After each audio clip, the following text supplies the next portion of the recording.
A giant man stormed the ER, and for one terrifying moment, everyone in that room saw the same thing: a threat. Everyone except the rookie nurse, who looked past the fists, the shouting, the sheer size of him, and saw a man losing a war inside his chest. That is what makes this story different. It is not just about emergency medicine. It is about the split second when fear, judgment, and instinct collide, and one quiet decision can mean the difference between life and death. Picture a storm-soaked hospital after dark. Fluorescent lights, wet floors, sirens fading outside, nurses running on caffeine and adrenaline. Then the doors slam open. If you stay with this story, you will see how fast the human heart can break, and how one calm voice can stop tragedy in its tracks. Like the video and comment where you're watching from. The doors had only just stopped trembling when the room remembered how to breathe. For half a second, nobody moved. The front lobby of Harbor Ridge Medical Center held its shape like a photograph pinned under glass. The overhead lights hummed. Rain streaked down the wide panes by the entrance. Somewhere deeper in the department, a monitor kept sounding the same urgent tone, as if the rest of the hospital had not noticed this new crisis arrive in wet boots and a thunderclap voice. Then motion came back all at once. A toddler started crying again in his mother's lap. A registration clerk rose halfway from her chair before thinking better of it. Two nursing assistants near the supply alcove took a step back in perfect, unplanned sync. The older man in a sling by the vending machines lowered his eyes and turned his body away the way people do when they want no part of a stranger's explosion. The fluorescent light flattened every face in the waiting room and made fear look plain. Harbor Ridge sat near the waterfront in Norfolk, Virginia, where the city carried salt in the air and military discipline in its bones. The hospital served dock workers, Navy families, retirees, tourists, drifters, and the unlucky souls who found themselves one bad hour away from catastrophe. On paper, the emergency department was designed for order. In real life, it ran like a pressure vessel, always near capacity, always one ambulance surge from falling behind. Tonight, the storm had cracked the city open. A collision on Interstate 264 had fed 3 trauma rooms at once. A sailor from Naval Station Norfolk was waiting for a hand surgeon after a deck accident left 2 fingers hanging by skin and luck. A woman in her 60s sat upright on a hallway stretcher fighting for each breath while an exhausted resident tried to coax an ICU bed out of a full hospital. A feverish child had thrown up purple sports drink across a chair in triage. A man detoxing from alcohol had cursed his way through an IV start, then started crying for his ex-wife in the same breath. Phones kept ringing. Wheels kept rolling. The smell in the air was bleach, stale, coffee-wet coats, latex, and the sharp metallic hint that sometimes meant blood, and sometimes meant nothing more than a mind that had been in an ER too long. This was the night shift Claire Bennett had been dropped into. Claire was 24 years old and 3 weeks off orientation. She was 5'4" in shoes that made her feet ache by the second hour. Her badge was clipped too neatly to her scrub top, still worn with the unconscious care of someone new enough to think presentation might save her from being found out. Her dark blonde hair was twisted into a tight knot that had begun to slip at the nape of her neck. There was a faint mark across the bridge of her nose from the mask she had been wearing most of the evening. She looked younger than she wanted to look and more alert than she felt. At Harbor Ridge, 3 weeks did not count as experience. 3 weeks meant you were useful but unproven. You stocked rooms, you chased signatures, you cleared equipment, you moved fast and spoke carefully. You learned which physicians liked direct answers and which ones liked answers wrapped in deference. You learned which nurses would show you a better way to do something and which ones would wait until you failed, then explain loudly why they would never have done it that way. Claire had already been corrected 4 times tonight. Once for charting too much detail in a routine assessment. Once for not moving a discharged patient out fast enough. Once for asking if a doctor wanted a repeat blood pressure before he had decided he wanted one. Once by the charge nurse Rita Holloway, who could make a whole room feel childish by lowering her glasses half an inch and saying a person's name in a flat voice. Bennett eyes up. Do not float through a shift like a tourist. Claire had murmured yes ma'am and kept moving. She did not float. She ran. Her shift started at 6. By 10, she had changed the soiled linens twice, helped hold pressure on a lacerated scalp, started one difficult IV, missed another, delivered warm blankets to room 12, restocked saline flushes, wiped down a monitor splattered with something she chose not to identify, and eaten 3 crackers over a trash can, because it was the only place no one could ask her for anything for 20 seconds. And still she kept going. She had wanted emergency medicine because it mattered at the exact moment people needed it most. That was the noble version of the answer. The truer version lived underneath. Claire had grown up in Roanoke County, in a quiet stretch of Virginia where emergencies had always sounded distant until they landed on your own porch. Her father had worked maintenance for the school district. Her mother taught 2nd grade.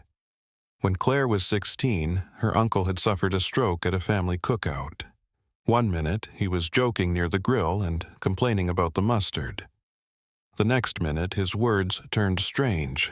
One side of his face sagged, and everyone froze, in that terrible, ordinary way families freeze when life asks them to become useful, faster than they know how. Claire had called for help. She had stayed on the line. She had watched grown adults come apart while sirens closed the distance. Her uncle lived. The neurologist later said speed mattered. Minutes mattered. Attention mattered. The sentence had lodged in her for years. Minutes mattered. So she studied, she worked, she graduated. She landed a job in a city bigger, louder, and less forgiving than anything she knew. She told herself she was ready. Most nights at Harbor Ridge, she felt like a child wearing someone else's credentials. The senior staff did not mean to be cruel. They were simply calibrated to urgency. In that department, warmth was often replaced by competence because competence saved time, and time saved tissue oxygen, blood pressure, and sometimes whole human beings. Nobody had energy left for delicate encouragement. If you belonged there, you proved it by surviving the pace and not making anyone's job harder. Claire was trying. She listened more than she spoke. She watched the veteran nurses set up rooms, draw labs, decode physician shorthand, calm, combative patients, and keep 4 tracks of thought moving while families demanded updates and alarms screamed from behind curtains. She watched Dr. Nolan Voss, the senior attending on Tonight, manage the department with the clipped focus of a battlefield commander who expected people to hear him the first time. Voss had silver at his temples, permanent shadows under his eyes, and a way of scanning a room that made everyone instinctively move faster. He had not said a single unnecessary word to Claire all week. To him, she suspected she was not yet a nurse, but a variable. The only person who had said anything that resembled comfort was Earl Dixon from security. Earl stood by the metal detector most nights like he had been poured there. He was in his 50s, broad-shouldered, close-cropped, gray hair, posture too straight to belong to anyone who had spent his life sitting behind desks. He had served in the Marines before joining hospital security, and there was something about the way he watched entrances that suggested he never fully left that first career behind. He called every woman under 60 ma'am and every man under 60 brother. He had once handed Claire a cup of vending machine coffee at 2 in the morning and said, "First months are a knife fight. Keep your feet under you." She had smiled harder than the comment required. Now, Earl was stepping between the giant and the rest of the room with the same calm, planted authority he used on drunks, distraught families, and men who believed volume could change policy. "Sir," he said again, slower this time, "you need to lower your voice." The man's chest heaved under his soaked jacket. He looked like he had come straight from labor instead of from home. Grease stained one sleeve. Rust streaked his left cuff. The thick veins in his forearm stood out against skin gone ruddy from effort and weather. He could have been a shipyard crane operator, a rigger, a welder, the sort of man who spent his days around steel noise and danger, and learned long ago that if he did not make space for himself, nobody else would. But it was not the size of him that caught Claire. It was the mismatch. Big men, angry for the sake of anger, moved differently. Their eyes locked onto people, not distance. Their chests lifted high. Their weight pitched forward. They pushed into a room because they wanted to dominate it. This man looked as if he were trying to stand upright by force. He kept bracing one hand against the center of his chest, fingers digging into wet canvas. His shoulders were rigid, not broad with confidence, but high with pain. His breathing came in hard, broken pulls, each inhale cut short halfway down. When he turned his head, there was a fleeting grimace that had nothing performative about it. The room saw aggression. Claire saw distress threaded through it. That instinct came from somewhere older than this job. In nursing school, there had been an instructor named Judith Halpern, a former Army flight nurse with a voice like sandpaper, and standards that made students cry in their cars after clinicals. Halpern had once stood before the class during a lecture on trauma response and said, "The body does not ask permission to panic. Pain has ugly manners. Fear has uglier ones. If you only listen to polite suffering, you will miss the sickest person in the room." At the time, Claire had written the line in the margin of her notes and underlined it twice. Tonight, it came back whole. The giant man shifted, and Claire noticed him lean almost imperceptibly to the right. Not because he wanted to intimidate Earl, but because balancing evenly seemed to hurt. Rain dripped from the end of his beard onto the tile. Sweat beaded at his hairline in a fine, cold sheen that did not fit the room temperature. His eyes were bloodshot, yes, but not dulled by alcohol. They were wide and frantic tracking faces, like he was searching for one person who might actually hear the words under the shouting. Claire stepped out from behind the triage desk before she fully realized she had decided to do it. Rita's voice came sharp across the station. "Bennett." Claire barely heard her. Earl half-turned, saw her approaching, and frowned. "Nurse, back up." But she was already there, close enough now to smell rainwater machine oil and the faint copper scent of fear. People later would remember the visual before they remembered her words. A rookie nurse, small enough to disappear beside supply carts, standing less than 6 feet from a man who looked capable of throwing furniture. It violated the common sense of the room, which was precisely why everyone noticed. Claire kept her hands visible and her tone level. "Sir," she said, "look at me." He did not at first. He was staring over her shoulder toward the locked treatment doors. "I need a doctor." "You may," Claire said. "But first I need you to look at me." That got him. His head snapped toward her, irritation ready on his face, and for one bare instant she saw what lived under the volume. Terror. The kind that stripped away vanity, posture, and pride. The kind a person had when something primal was going wrong inside their own body, and nobody around them seemed to understand it fast enough. "What's your name?" Claire asked. The man swallowed. His throat worked visibly. "Mason." His voice cracked on the name. "Mason what?" "Mason Cole." "Okay, Mason, tell me where it hurts." Earl started to say something, but Mason beat him to it. He dragged in a shallow breath that caught and broke into a hoarse sound halfway out. "My chest." The words were lower now, almost private. Not because he trusted the room, but because pain was stripping away his ability to perform for it. Claire took one step closer. When did it start? Driving.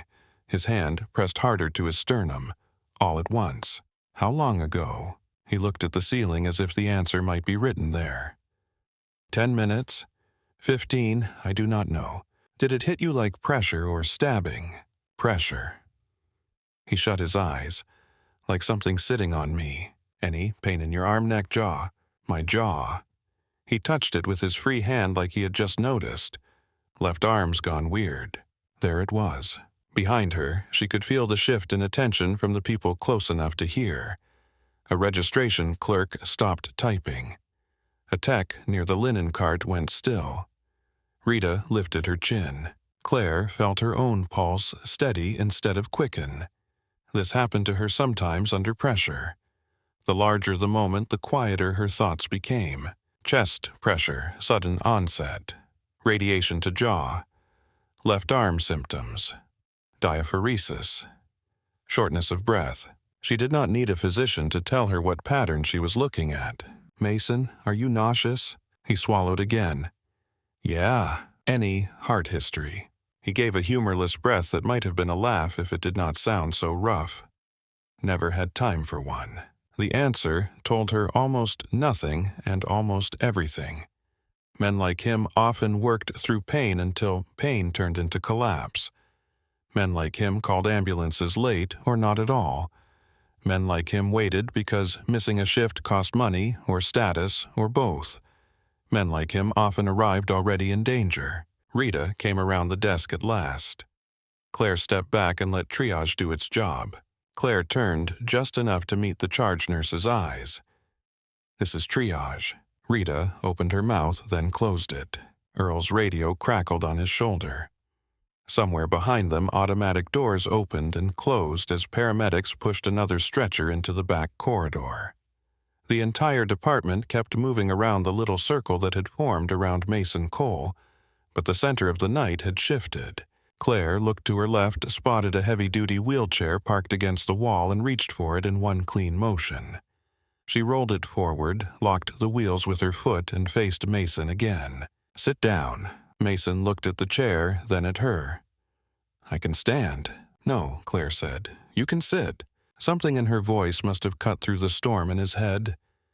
Not authority, exactly. Certainty. He lowered himself into the chair with a grimace that bent his whole frame around the pain. Even seated, he looked too large for the space. Water pooled beneath his boots. His breathing turned faster for a moment from the effort. Claire crouched just enough to keep eye level. "I'm taking you back." Rita reacted first. "We do not have a bed." Claire was already unlocking the wheels. "We have bed 6. That room is for monitored cardiac or unstable airway." Claire looked at Mason's face at the gray, under the flush. Now that he was under brighter light, at the sweat at the hand still crushing his chest as though he could physically hold his sternum together if he pushed hard enough. "Yes," she said, "it is." No one stopped her. That part would bother several people later, perhaps because they all recognized in the same instant that stopping her would require publicly owning the opposite judgment. Security charge nurse registration. Everyone in earshot had built their first response on the assumption that Mason was a disruption before he was a patient. Claire had stepped around that assumption so quickly that the others were left catching up to it. She drove the chair through the treatment doors and into the deeper noise of the emergency department. The back hall was all motion and hard light. Gurneys lined one side like parked machinery.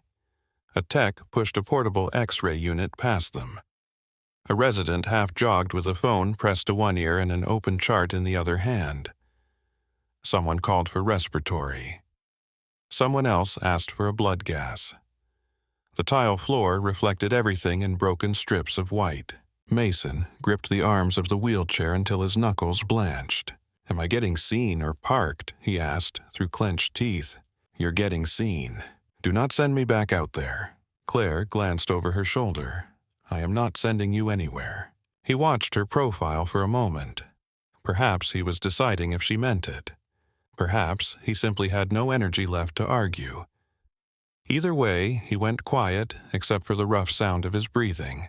Bed 6 sat near the high acuity side 1 curtain bay over from trauma and close enough to hear the central monitors. It had been cleaned 20 minutes earlier and was still empty only because the patient intended for it was waiting on a lab result that had not justified the move. The bed was narrow for someone Mason's size. The room smelled faintly of disinfectant and plastic tubing. A pressure bag hung unused from the wall. The cardiac monitor was dark. The pulse ox cable was coiled like a sleeping thing. Claire swung the wheelchair into position and pulled the curtain open wide. "Mason, I need you on the bed." He looked at the mattress as if calculating whether his body could manage the transfer without ripping apart in the middle. "On 3, Claire said. 1, 2. He stood on 2 and nearly buckled. Claire planted a hand at his forearm, braced with her legs, and guided him the rest of the way. He sat hard on the edge of the bed, head dipping, chest rising in tight, shallow bursts. A nurse from the next bay poked her head through the curtain. "Bennett, whose call is this?" mine, Claire said, reaching for oxygen tubing. The older nurse took one look at Mason and stopped asking questions. "Need help?" "Yes." That answer landed faster than pride.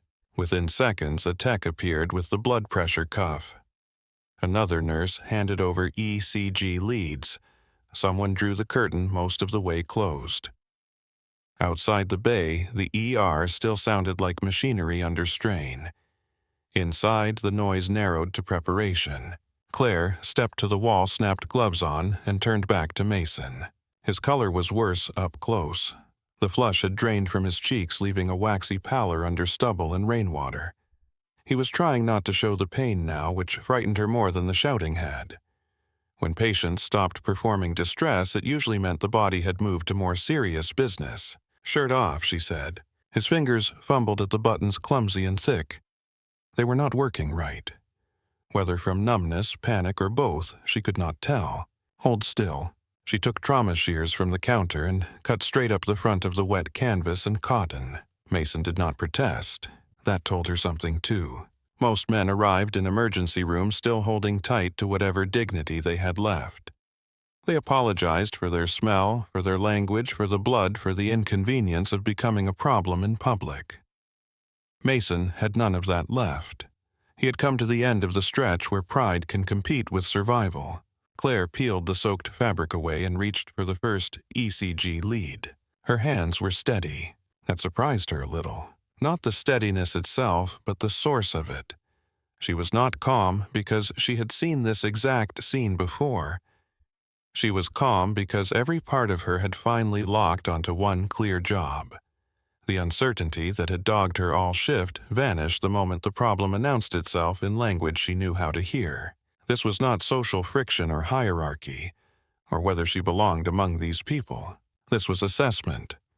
Airway, breathing, circulation, pattern recognition, action. The pieces fit. Outside the curtain, Claire heard quick approaching footsteps and the clipped rhythm of a physician asking for room numbers. Inside bed 6, Mason Cole looked at her with the eyes of a man trying very hard not to drown in front of a stranger.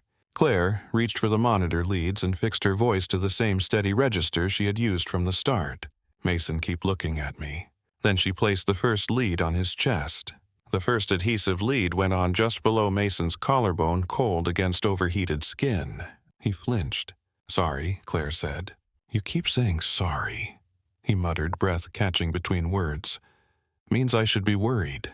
Claire smoothed the wire into place and reached for the next lead. "It means I'm touching you with something cold." That earned the smallest change in his face. Not a smile. Not even close.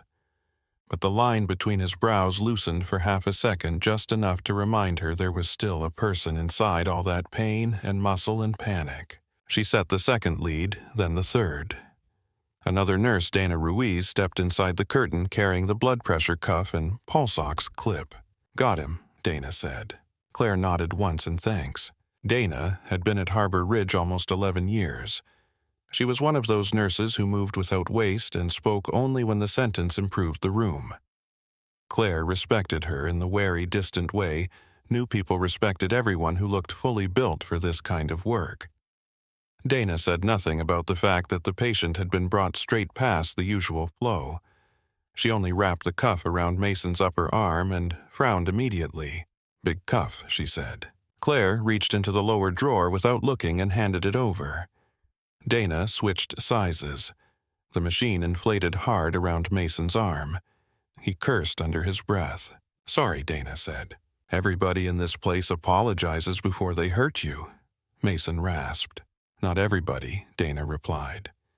"Some people just hurt you." The pulse ox clipped to his finger. The monitor on the wall came alive with a flash of black, then lines, numbers, colored signals pulsing into form. The green tracing jumped first. Fast. Irregular enough to catch the eye before the brain fully named it. The saturation lagged a beat, then settled in the low 90s. Dana read the pressure as it cycled. 186/112. Claire's jaw tightened, almost invisibly. Too high, too stressed, too much heart working too hard against something that did not want to let blood through. She leaned toward Mason. Any history of blood pressure? He gave a shallow shrug that looked painful. Never had time to sit still long enough to hear bad news. Any meds at home? Number? Any allergies? None I know about. Heart trouble in the family? That question changed something. His eyes flicked to hers, then away. Claire clocked it, but did not press. Not yet. She had enough in front of her already. She set the final chest leads with quick, practiced hands, while Dana started oxygen at 2 liters, then 4, when Mason still looked like every breath was a negotiation. The nasal cannula settled across his face. He took one inhale through it, then another, not better exactly, but less desperate. Claire pressed the button to run the 12-lead ECG. The machine made its little mechanical sounds calm and indifferent. It never mattered to the machine whether a tracing showed benign skipped beats or the beginning of a funeral. It only did its job. Claire stood still and watched Mason while it gathered data. This close, every detail sharpened. His shirtless chest was broad and furred with dark hair streaked by sweat. A faded scar tracked across his right shoulder, old and white. Another, shorter one ran along the ribs on his left side, the kind of mark that came from work or impact, or life that had spent years around sharp steel and hard corners. His skin had the deep-weathered tone of a man who labored outdoors and near open dockyards. His hands were cracked, calloused, almost black around the nail beds from grease that no amount of scrubbing fully removed. But the thing that held Claire's attention was the way he was trying not to show what the pain was doing to him. Every time a stronger wave hit his fingers dug into the mattress hard enough to pucker the sheet. His jaw locked. The muscles in his neck drew tight under the skin. He would hold his breath for a second without meaning to, then force himself to inhale again as if the act had become technical. Not dramatic, not noisy. Technical, as if breathing had shifted from instinct to task. Claire knew that look. She had seen versions of it in stroke patients and trauma patients, in a woman once who sat bolt upright through an ectopic rupture because she had 3 children at home and had decided there was no time to faint. Pain changed people in different ways. It made some loud, some silent, some strangely polite. It peeled away whatever part of them was extra. Whatever remained was usually the truest thing in the room. The curtain snapped open behind her. Dr. Nolan Voss stepped in. He filled a doorway differently than Mason did, with speed and expectation rather than size. He was tall, lean, and hard in that sleepless emergency physician way that made a person look carved down to the essentials. His dark hair was graying at the temples. His scrub top was damp across the chest from either rain or the kind of sweat that never quite dried during a shift like this. A trauma shears holster hung from his waistband. Reading glasses rode low in one hand, forgotten there. He took in the room in one sweep. Mason on the bed, cardiac monitor on, Claire at the leads, Dana with oxygen, and then the fact of who had initiated all of it. His eyes settled on Claire. What is this? No one answered quickly enough for his taste. Voss stepped closer. Why is he in a monitored bed? Claire turned to face him but kept one hand on the ECG machine. Acute chest pain with shortness of breath. Has he been triaged? He is being triaged. His gaze sharpened. By whom? By me. Mason let out a rough breath that turned into a low groan. Voss glanced at him, then back at Claire, as if deciding which problem to address first. Bennett, we have trauma stacking and ambulance arrivals in queue. You do not pull a walk-in off the floor and drop him into critical care space because he comes in yelling. Claire heard the room outside the curtain without really hearing it. A phone ringing. Wheels passing. Somebody laughing too loudly at something not funny because it was the only pressure valve left at this hour. Inside, bed 6 time had acquired a different density. She answered Voss in the calmest voice she owned.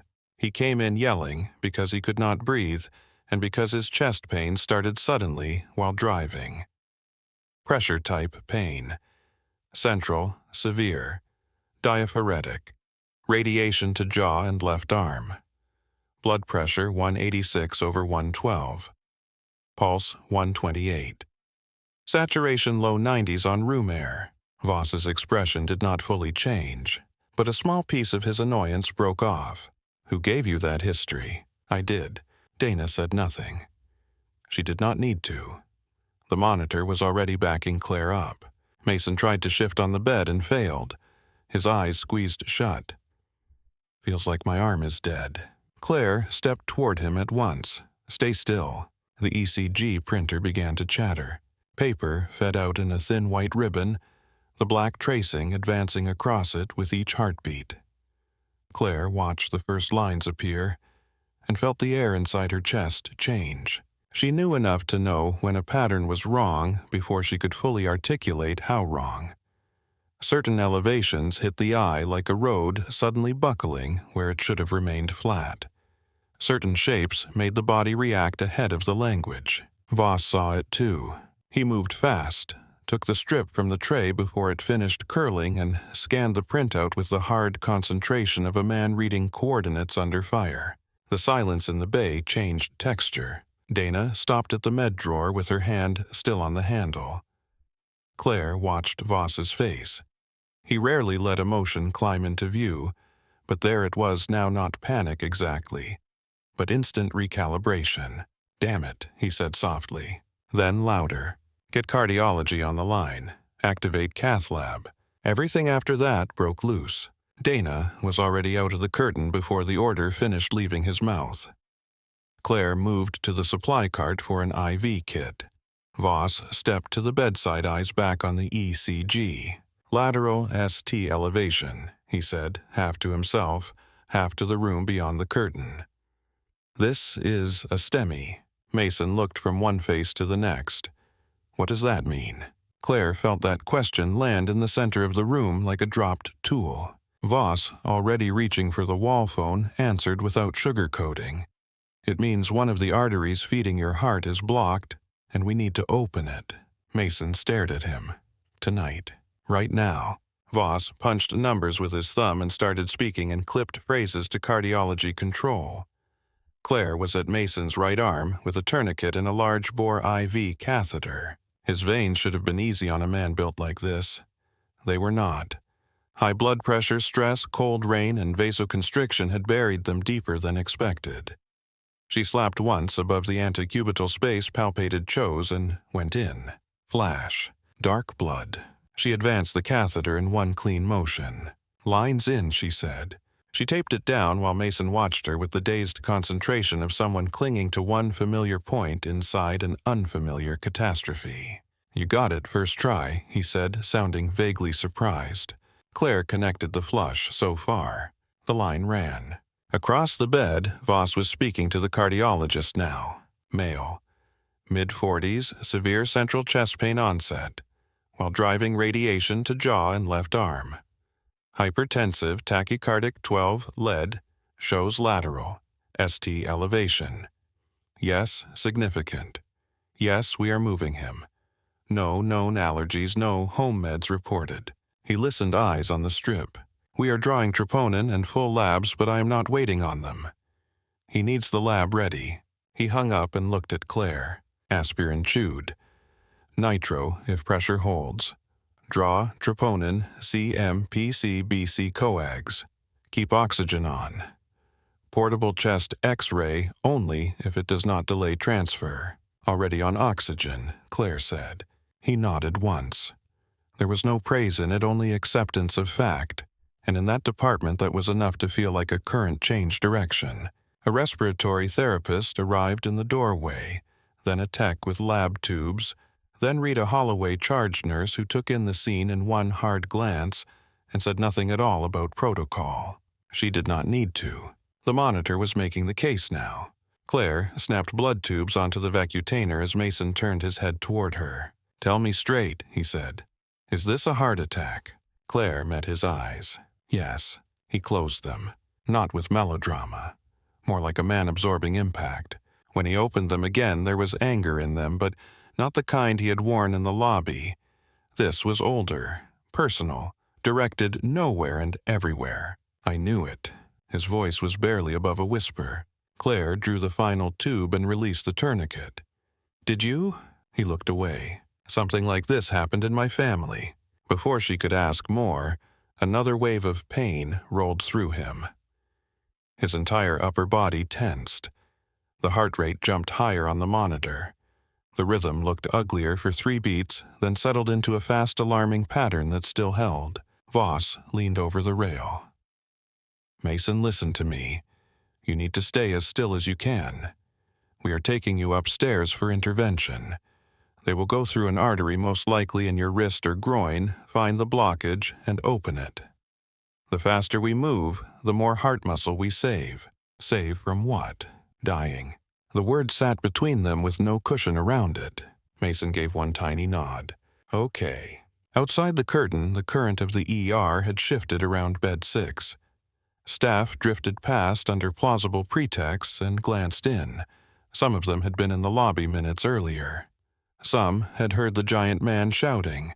Some had quietly expected a takedown, restraints, maybe police involvement if the situation turned. Now they watched a very different operation take shape. Claire felt those looks without turning towards them.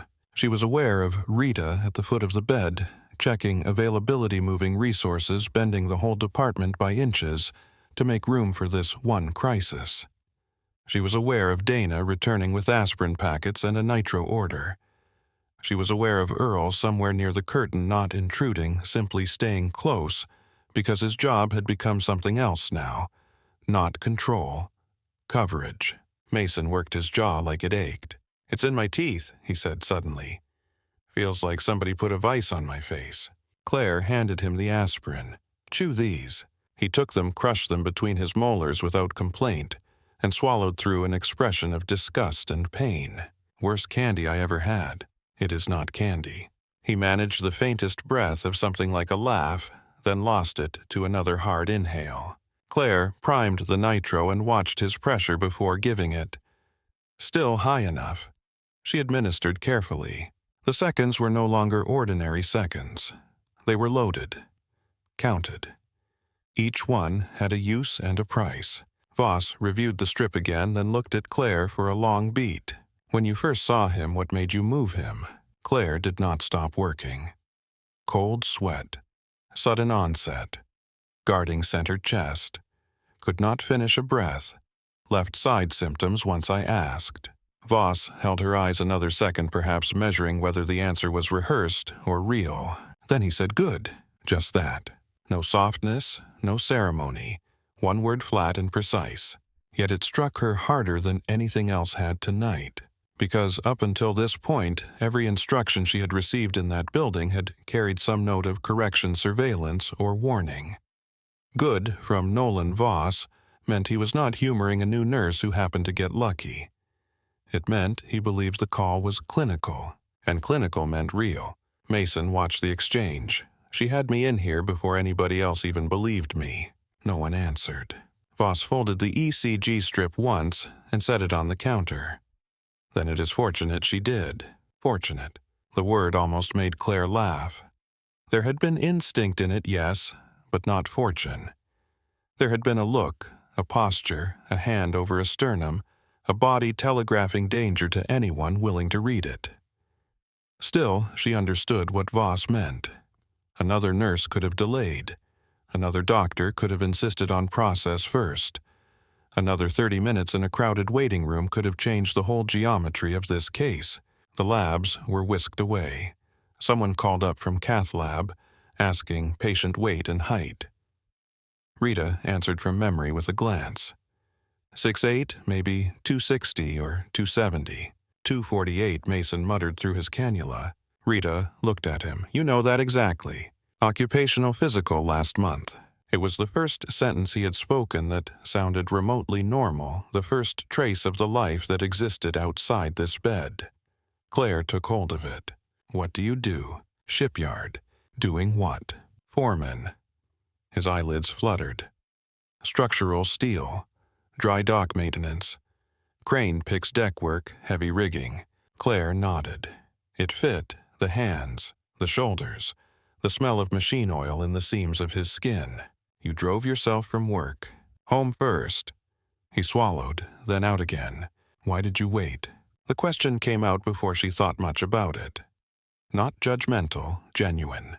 Mason stared at the ceiling, because men like me always think it will pass. The room absorbed that too. Dana returned with another IV kit and looked to Claire. Want a second line? Yes. Mason rolled his head toward Claire. You are all moving fast now. You want us to move faster, Voss said. Mason gave a grim little nod. Yeah. A sudden alarm chirped from the monitor. Not sustained. Just enough ectopi to spike every set of nerves in the bay. Claire's attention snapped back to the screen. The rhythm stabilized again, but the message was clear. The heart was irritated, unstable, deprived. No one wasted another breath. The second IV went into the left forearm. Dana secured it. Voss took a fresh set of vitals himself, as if proximity could accelerate time. Rita cleared a route to the elevator and called for transport. Respiratory adjusted oxygen flow upward. The room had entered that rare state where hierarchy and ego temporarily disappear because everyone present is aimed at one target. For the first time since Claire started at Harbor Ridge, she felt herself not trailing behind the machinery but inside it, correctly placed, contributing at the exact speed required. It was a startling feeling. Not triumph. Alignment. Mason shifted his gaze back to her. What's your first name? Claire. How long have you done this, Claire? She hesitated a beat. There was no point lying. 3 weeks here. He blinked, perhaps thinking he had heard wrong. In this hospital. In emergency. You are kidding. Number. Something almost like disbelief crossed his face, then something else that she could not quite name. Relief, perhaps, that newness had not prevented recognition. Or perhaps fear at the thought of how close he had come to depending on everyone except the one person who read him right. You did not look scared. Claire checked the flow on his line. I was busy. He stared at her another moment, then nodded very slightly, as if filing that answer somewhere. Near the doorway, Earl appeared at last, broad frame, blocking a slice of corridor light. Need me? Rita shook her head. Not unless we have to clear the elevator. Earl looked at Mason, then at Claire. Whatever he had assumed in the lobby was gone from his face now. In its place was something spare and respectful. Understood, he said. He stayed a few seconds anyway. Mason noticed him. I was not trying to cause trouble, he said, voice rough. Earl gave one military crisp nod. I know. The exchange lasted no longer than a breath, but it changed the air again. A boundary eased. The room was no longer defending itself from Mason. It had turned toward defending Mason from the clock. Transport was delayed by 2 minutes because another patient coded near imaging. Those 2 minutes stretched long. Claire felt every second scrape. She kept one hand on the bed rail and one eye on the monitor while Mason drifted between, trying to stay composed and being dragged under by the pain. When the pressure surged, she coached his breathing. When it hits, do not fight the whole wave. Short breath in. Longer breath out. Stay with me. He obeyed because there was nothing else left to do. In the bay next door, a family started crying. A resident called for blood. Overhead, the hospital speaker announced a physician to labor and delivery in a calm, recorded voice that belonged to a different universe. Rain still lashed the windows at the far end of the hall. Inside bed 6, the war had become intimate. Artery, muscle, rhythm, time. Claire looked again at the ECG strip laid out on the counter. The elevation was there in black ink, undeniable. Not imagined. Not embellished by the adrenaline of the lobby. This had always been the truth. It had merely arrived wrapped in a form that made people recoil before they looked. Voss came back to the bedside after another call with cardiology. Lab is ready. We roll the second transport gets here. He glanced at Claire, then at Mason. You bought him time. It was not clear at first whom he meant to address. Claire suspected maybe that was the point. In this department, people did not often separate one person's save from the chain that followed. They knew too well how outcomes were built. One observation, one decision, one nurse moving, one doctor recalibrating, one team mobilizing. Medicine at this level was rarely a solo act. Even so, the sentence landed heavily. Mason turned his head toward Claire again. "You hear that?" Claire did not answer. She was looking at his skin. The color under the pallor seemed a little worse. The sweat had returned in a fine film over his upper lip and temples. She touched his wrist and counted without needing the monitor. Fast. Still too fast, but present. The transport team finally appeared with the gurney. The wheels rattled over the threshold, one of them squeaking in protest.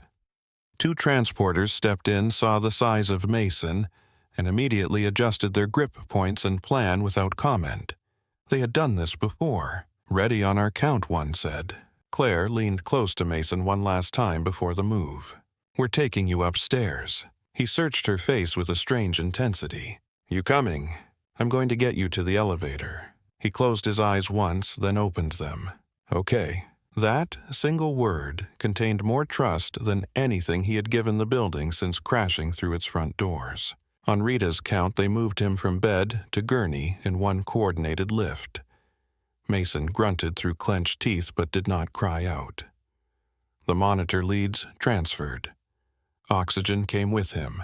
IV lines were secured. Voss kept one hand braced near the rail as they settled him. Everything was ready now. The shouting man from the lobby no longer existed. In his place was a patient with a confirmed STEMI 2 IV lines, oxygen running aspirin on board. Nitro-started cath lab waiting, and an emergency department suddenly forced to look at what it had almost mistaken for nuisance. Claire tucked the ECG strip at the front of the chart and placed her hand on the gurney rail. "Let's move," Voss said. And the whole room moved with him. The gurney surged through the curtain and into the corridor under a wash of fluorescent light. Claire kept one hand on the rail near Mason's shoulder while Dana managed the oxygen line and the transporters cleared the first tight corner. Dr. Voss strode ahead with the chart tucked under one arm. Phone already at his ear again, his voice low and clipped as he confirmed bed access route and handoff timing with the cath lab team upstairs. The emergency department did not part so much as bend. A stretcher got pulled tighter against a wall. A tech flattened herself beside a linen cart. Someone yanked a rolling stool out of the path with a squeal of wheels on tile. Harbor Ridge knew this choreography. Not everyone in the hall knew exactly what diagnosis was on the paper in Voss's hand, but they recognized the speed, the density, the way a cluster of staff moving around one bed could alter the temperature of a whole unit. Mason's eyes flicked from ceiling panels to passing door frames to Claire's face and back again. When patients were moved in crisis, their fear often sharpened instead of softened. Motion made things real. Motion meant people had stopped discussing possibilities and started acting on facts. "You're really taking me up there now," he said. Claire leaned close so he would not have to waste breath turning his head. "Yes." His chest rose against the split edges of the cut shirt still tucked around his shoulders. The oxygen had taken some of the wild edge off his breathing, but not enough. Each inhale remained shallow, a compromise between what his body demanded and what pain would allow. They made it as far as the cross corridor outside imaging before the unit threw them an obstacle. A code cart came tearing around from the opposite direction with a resident pushing hard and two nurses flanking it. Behind them, someone was compressing the chest of a man on a narrow stretcher, counting out loud in a stripped-down voice that ignored everything except rhythm and force. The transporters stopped short. "Hold." The word hit the hall like a palm to the chest. Not panicked, not dramatic, final. The teams measured one another in a glance and recognized the impossible arithmetic of crowded emergency medicine. One elevator bank, two lives in motion, one corridor too narrow for both. Voss stepped sideways, scanning for options. Take him into the alcove. The gurney veered left into a recessed stretch of wall just outside a medication room. Claire stayed with Mason as the code team thundered past toward the trauma elevator's compressions continuing plastic packaging, flying out of a half-opened airway bag. Mason watched them go. That bad. Claire kept her eyes on him. Focus on me. He did. Barely. The heart monitor they had switched to portable tracing gave a sharp electronic chirp. His rhythm remained fast irritated, unstable enough to keep every set of nerves in her body slightly lit. Claire touched his forearm, partly to ground him, partly to feel the tension there. He was hard as cable. The 2-minute delay Voss had already fought through inside the bay had now become another stretch of forced waiting. And waiting was the one thing everyone in this team was trying hardest to outrun. Voss ended his call and turned back. Code has priority on the elevator. We hold here until they clear. Mason's face tightened with pain. Hold. The word came out with contempt, as though stillness itself had become an enemy. Voss crouched enough to get into his line of sight. Listen to me. You are still moving forward. There is no version of this where you are getting sent back to a chair. Mason looked at him, judging perhaps the same way he had judged every face since he came through the doors. Voss did not blink first. Claire watched Mason's pulse spike on the portable screen. She spoke before the panic could organize itself. Mason, eyes here. His gaze dragged back to her. Tell me what the pain is doing right now. He licked his lips once, heavier. Still center chest. Yeah. Still in the jaw. He nodded. Any nausea? Some. Do you feel like you might pass out? Not yet. Not yet. Claire hated that answer because it was honest. Dana returned with a small syringe tray and a second nurse she had pulled from the neighboring pod. They had the look people got when they had accepted a new reality and were now acting fully inside it. No one mentioned triage anymore. No one mentioned how Mason had arrived. The story had changed. The room had caught up. Cath lab says 3 minutes from ready, Dana said. Voss took that in with an expression that suggested 3 minutes was both manageable and offensive. We are on them as soon as the elevator opens. He looked to Claire. How's he doing? She did not waste his time with softness. Still high pain. Still short of breath. Rhythm irritable. He's compensating, but he's working for it. Voss nodded and turned to Mason. You may feel like you need to fight this. Don't. Let us do the fighting. It was the kind of sentence Voss rarely spoke.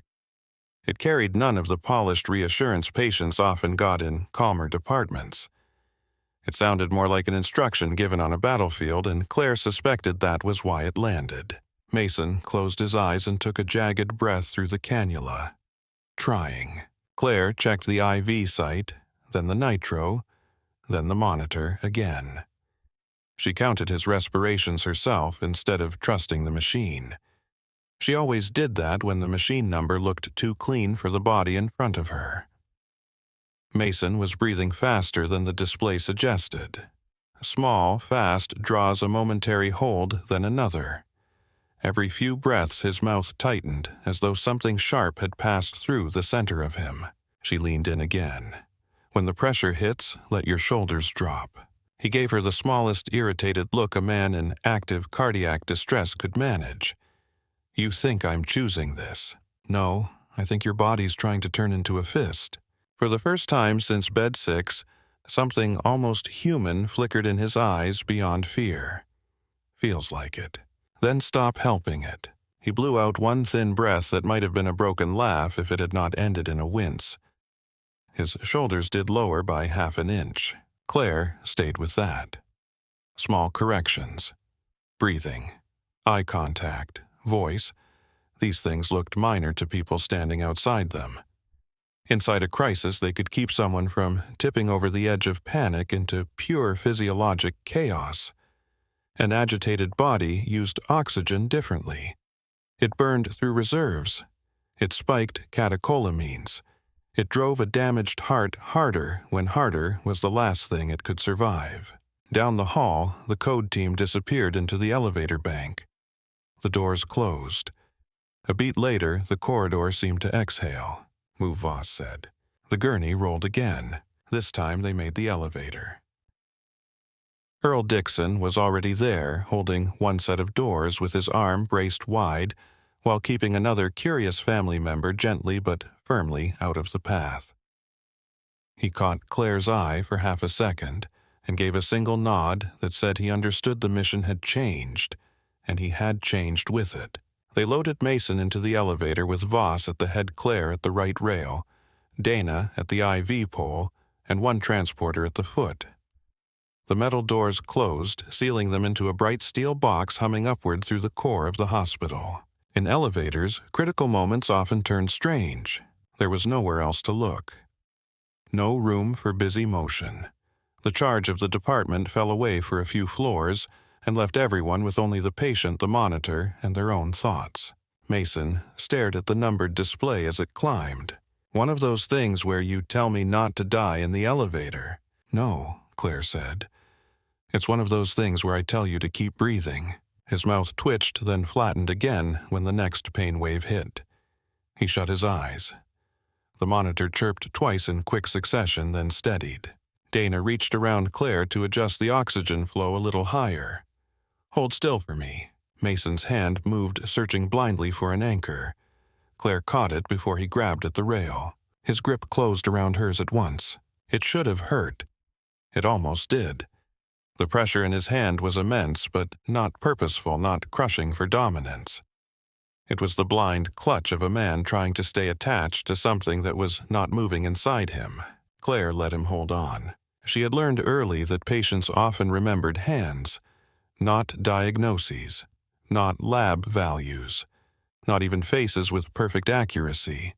But hands, yes. The hand that steadied them during a lumbar puncture. The hand that held a basin under their chin while they vomited. The hand that did not pull away when they said something frightened. Touch had its own memory. Mason's palm was rough and hot. Grease still lived in the lines of his skin. The pulse beating at the base of his thumb felt quick and forceful and wrong. The elevator opened onto the procedure floor. The cath lab team was waiting. They came in navy-lead aprons and scrub caps already gloved, already briefed enough to move without introduction. One nurse took the chart from Voss. A second looked at the portable tracing. A cardiology fellow stepped to the rail and began firing questions with calm speed. Onset time. About 15 minutes before arrival, Voss said, medications given. Aspirin. Chewed nitro started oxygen. 2 large-bore IVs labs drawn. No known allergies. No home meds reported. Pressure trend. Still elevated. The fellow nodded and looked at Mason. Sir, I'm Dr. Patel. We're taking you in now to open the blockage in your heart. Mason kept his eyes on Claire. Claire. She leaned closer. I'm here. He swallowed hard. You said elevator. I did. You still here? I am. Dr. Patel did not interrupt. Good teams recognized bonds quickly and used them instead of stepping on them. A cath lab nurse came up on Claire's other side. We'll take over from here. Claire knew how this worked. Knew the patient crossed an invisible line at the threshold. Knew her role should end at the handoff. Still, Mason's grip did not loosen. Voss noticed first. Bennett. She looked at him. Give report inside. The sentence surprised her enough that she nearly showed it. Instead, she nodded. Yes, doctor. The cath lab doors opened, and the whole group flowed through into colder, brighter light. The room was all hard surfaces and readiness. The table sat narrow in the center under imaging equipment that hung like machinery over a combat map. Trays gleamed under lights. Sterile packs waited in precise stacks. Every movement here had purpose and sequence. No one drifted. No one improvised in the visible way. The urgency was real, but it was organized into ritual. Mason looked suddenly less enormous under the sterile glare. Pain had stripped some of the scale from him. He was still massive, still broad enough that the table looked built for someone else, but now he also looked vulnerable in a way that hit Claire harder than she expected.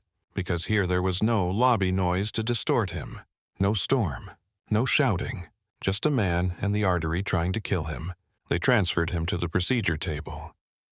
One of the techs worked the split remains of his shirt free from under his back. Another clipped the dark hair at his wrist in preparation. A nurse checked names and date of birth. The fellow repeated the plan in crisp language while Dr. Patel scanned the tracing with one hand already held up for sterile prep. Claire stood close enough to be useful and gave report in a voice steadier than she felt. 46-year-old male, Mason Cole. Sudden onset central pressure type chest pain while driving approximately 10 to 15 minutes before arrival. Radiation to jaw and left arm. Marked diaphoresis and shortness of breath on presentation. Hypertensive, tachycardic, irregular rhythm. 12 lead, consistent with lateral STEMI. Aspirin given and chewed. Nitro initiated. Oxygen in place. 2 peripheral lines. Labs sent. The cath lab nurse repeated key points back. Dr. Patel nodded once. Good catch, he said without looking up. The words should have felt gratifying. Instead, they only deepened the reality of how close Mason had come to not being here. Mason turned his head on the table. She got me in. The nurse at his right side smiled faintly beneath her mask. Then she did her job. Claire almost corrected that. It had not felt like merely doing a job. It had felt like taking hold of a thread before the room lost it. But there was no language for that now, and no time for debate. And Dr. Voss was already conferring with the fellow over access and risk. The cath lab nurse at Claire's side leaned in and spoke quietly. You can step out. Mason's hand found Claire's wrist again before she moved. Not grabbing, asking. His face had changed since the lobby, since bed 6, even since the elevator. The rage mask was gone entirely now. Under the lights, he looked exhausted, frightened, and embarrassingly human, as if the room had peeled him back to the age at which people first learn they can die. Am I making it out of here? He asked. The room kept moving. Prep solution painted his wrist cold brown. A monitor updated in soft, urgent beeps. Dr. Patel asked for wire size. A syringe package tore open with a dry snap. Yet in the middle of all that motion, Mason's question seemed to make a pocket of stillness around itself. Claire knew better than to promise. She knew what arteries did and how quickly they could punish false confidence. She knew that even with a lab ready and a team assembled, hearts could still revolt. So she gave him something stronger than a promise, a direction. You're in the right room, she said, and they are ready for you. His grip loosened slightly, not because he was fully comforted, but because he recognized the truth in the sentence. Trust did not always arrive as belief. Sometimes it arrived as surrender to the best available hands. He nodded once and let go. Claire stepped back at last. The cath lab doors sealed behind her with a soft hydraulic sound that somehow felt heavier than the slam of the ER entrance had. The hallway outside the lab was cooler and quieter than the emergency department below. A transport stretcher sat empty by the wall. A housekeeper pushed a yellow mop bucket past the windows at the far end. Somewhere overhead, the rain had softened from a salt to steady fall. Voss came out a moment later, stripped off one glove, and exhaled through his nose. Patel's taking radial access if he can get it. Claire nodded, even though he had not really asked anything. For the first time since Mason came through the doors, her body noticed itself. Her shoulders ached. Her mouth tasted like stale coffee and adrenaline. A fine tremor lived in the backs of her hands, visible now only because the immediate task had shifted away from them. Voss studied her for a second. How long exactly have you been here? 3 weeks. In this department? Yes. He looked back through the glass pane in the cath lab door, though there was not much to see beyond moving silhouettes and reflected light. Who taught you to read a room like that? Claire thought instantly of Judith Halpern, the former Army flight nurse who had prowled clinical rotations like she expected bullets. She thought of Roanoke County, her uncle slumping near the grill, the voice on the dispatch line. Minutes mattering before she had any name for triage. A lot of people, she said. Voss gave the smallest sound of acknowledgement. Most people only hear noise their first year. Claire did not answer. He was not a man who handed out intimacy disguised as praise. If he was saying this, he meant it. A few moments later, Rita arrived from the elevator, breath controlled, but not fully recovered from the pace. She looked at Claire, first then Voss, then the cath lab door. "They in." Voss nodded. Rita folded her arms. In the emergency department, she carried authority like an inherited weapon, always polished, always close to hand. Up here, with the patient beyond those doors, and the major moves already committed, she looked less severe and more tired. "I almost stopped you," she said to Claire. The admission was quiet enough that it might have been intended only for the two of them. Claire met her eyes. "I know." Rita looked at the floor for 1 second, then back up. "Do not get used to running past process. Number. But do not lose whatever made you move." The sentence settled between them like a formal transfer of something unspoken. Not approval exactly, not softness, a recognition. Earl came off the elevator next, having finally cleared his side of the downstairs aftermath. He kept a respectful distance from the cath lab doors and clasped his hands behind his back. Old habit, military habit. "How's our guy?" Voss answered, "On the table." Earl nodded. "Good." No one said more than that. This was not a place for speeches. Minutes passed in the stripped-down way minutes pass in hospitals when outcomes are being decided behind closed doors. A nurse hurried by carrying blood products to another room. A volunteer left a stack of folded blankets on a cart and disappeared again. A janitor changed a trash liner near the elevator with the expression of someone who had seen everything and learned not to stare at any of it for long. Claire sat once, then stood again almost immediately. Sitting made the adrenaline feel trapped in her muscles. Standing let it circulate. At last, Voss's phone buzzed. He checked the message read, then looked up. Patel crossed the lesion. Claire did not realize she had been holding her breath until it came out of her. Voss went on. "Major proximal blockage. He's deploying stents now." Rita shook her head once, not in disbelief but in grim confirmation. Waiting room would have buried him. No one argued, because they all knew it was possible. Not certain, perhaps, but very possible. Another 30 minutes in a chair, another 20 in the stack. Another nurse writing down symptoms in a crowded triage bay while security kept its eyes on volume instead of physiology. Medicine did not always fail in dramatic ways. Sometimes it failed by increments too small to notice until a monitor flattened. Claire pictured Mason in the lobby again. Rain-soaked, fists clenched, voice bouncing off glass. Almost every eye in that room had read the scene in the same wrong language. She had been part of the same room, the same staff, the same machinery. The difference had not been compassion alone. Compassion was too vague a word for it. What had happened was closer to pattern recognition held steady against social pressure, and social pressure in a crowded ER could be enormous. People followed tone. They followed hierarchy.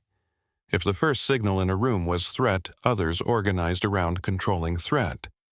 It took energy to interrupt that. It took confidence she had not realized she possessed, until she heard herself say, "Bed 6 is for monitored cardiac or unstable airway," and understood that she was no longer asking permission to see what she saw. She had crossed some line in herself tonight, not into certainty. Certainty was dangerous in medicine. Into ownership.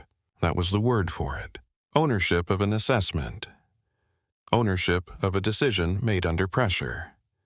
Ownership of the risk of being wrong and the necessity of acting anyway.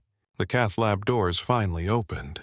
Dr. Patel stepped out first, cap still on mask hanging loose at his neck. He stripped off one glove as he walked, revealing a wrist marked by the pale compression line where the cuff had sat under his gown. 2 stents, he said, flow restored. The relief that moved through the little group did not look dramatic from the outside. No one sagged against walls or covered their faces. Hospital people learned early to receive good news in controlled doses, but the current changed instantly. Breathing deepened. shoulders lowered. Earl looked down at the floor once and then back up. Rita closed her eyes for the length of a blink. Patel continued looking toward Voss and then Claire. He came in hot.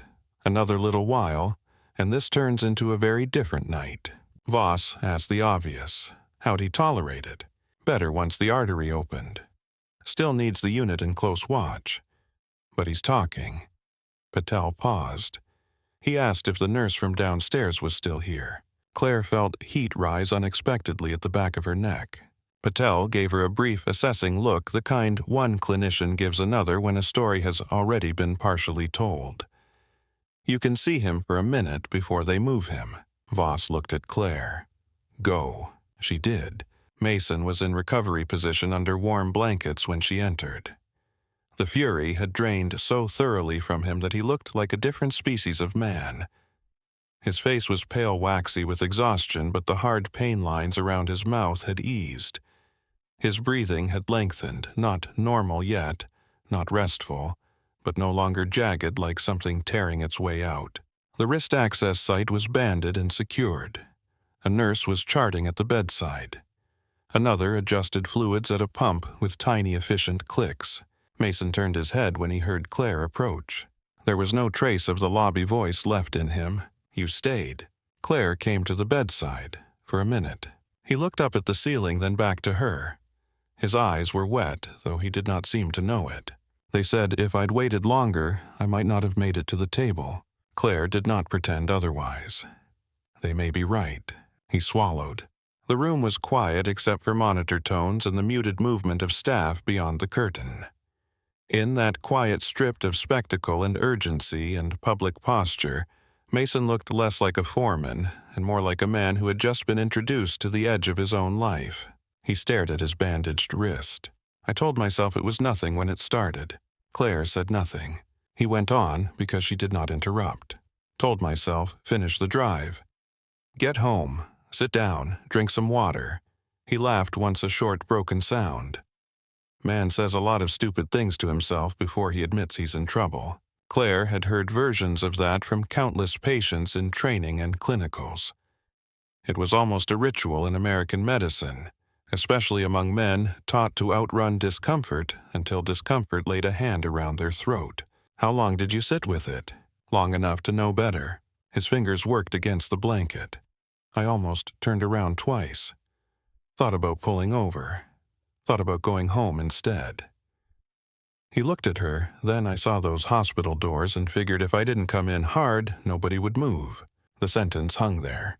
Not yet the full story, but heavy with it. Claire heard the shape of something underneath, something older than this night and deeper than stubbornness.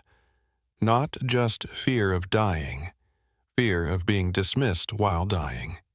Those were not the same thing, and the second one often made people behave in ways the world mislabeled quickly. She rested a hand lightly on the blanket over his forearm. You got in. His eyes stayed on hers. Because of you. The nurse, charting by the wall, glanced up once then away again, granting them privacy the hospital way by pretending not to see what did not interfere with care. Mason wet his lips. There's a reason I came through those doors that way. Claire waited. He looked past her for a second toward nothing in the room.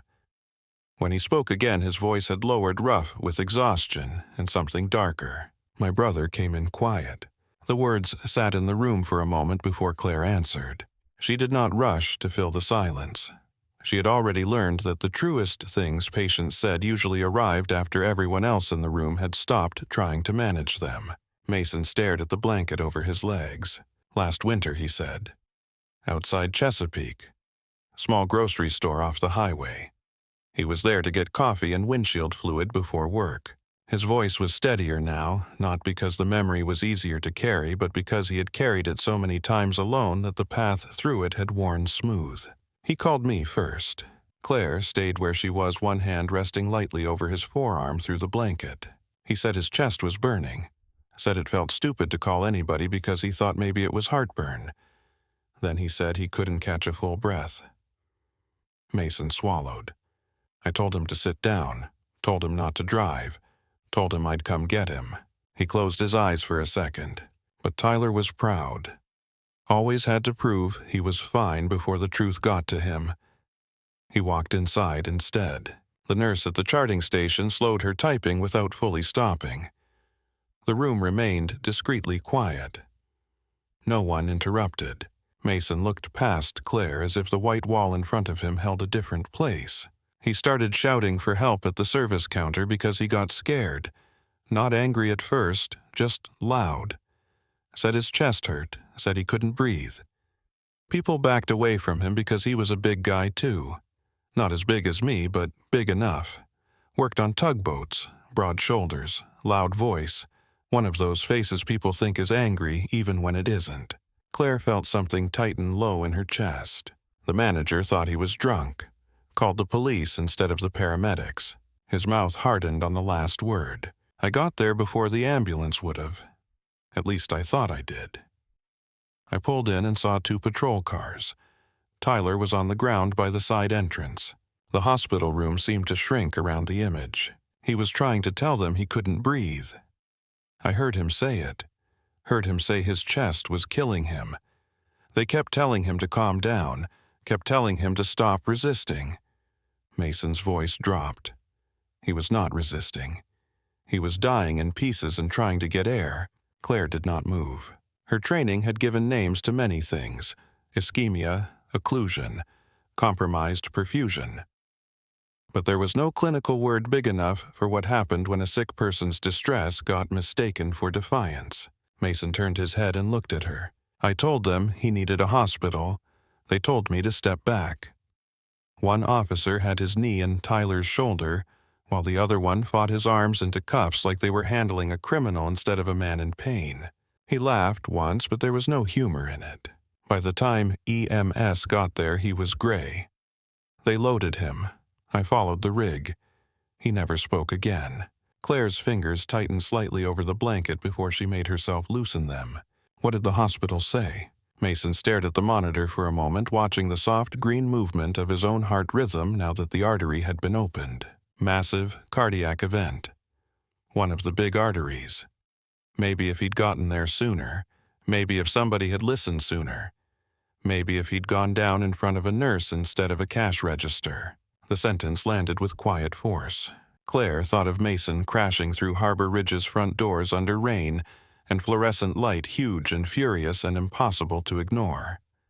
She thought of Earl stepping in. Rita calling for process. Voss still downstairs with 3 other crises fighting for air. She thought of how close the room had come to repeating an old mistake with new people. Mason saw something change in her face. "Yeah," he said softly. "That's why I came in like that." Claire let out a slow breath.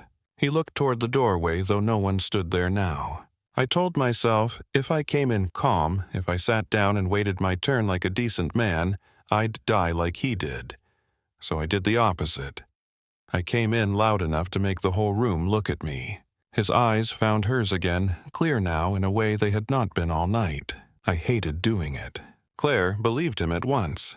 A man like Mason had likely spent his life measuring himself carefully in public spaces, aware of the size he carried, and what it did to other people's nerves. Men built like him learned early that their presence arrived before their intentions did. They kept their hands visible. They made their voices smaller when they could. They apologized for taking up space even when they had earned every inch of it. To choose volume like a weapon was not natural for a man who understood the cost of being read wrong. I was ready for somebody to pull a taser, he said. Ready for security to put me on the floor. I walked in expecting that before I expected help. Claire felt the truth of that harder than she expected, because he had not been wrong to fear it. Not entirely. Not in a crowded emergency department at the ragged end of a storm shift where everyone was exhausted and primed for trouble. She thought of Earl's hand near his radio, the registration clerk half rising from her chair, the waiting room shrinking away from Mason like heat from a flame.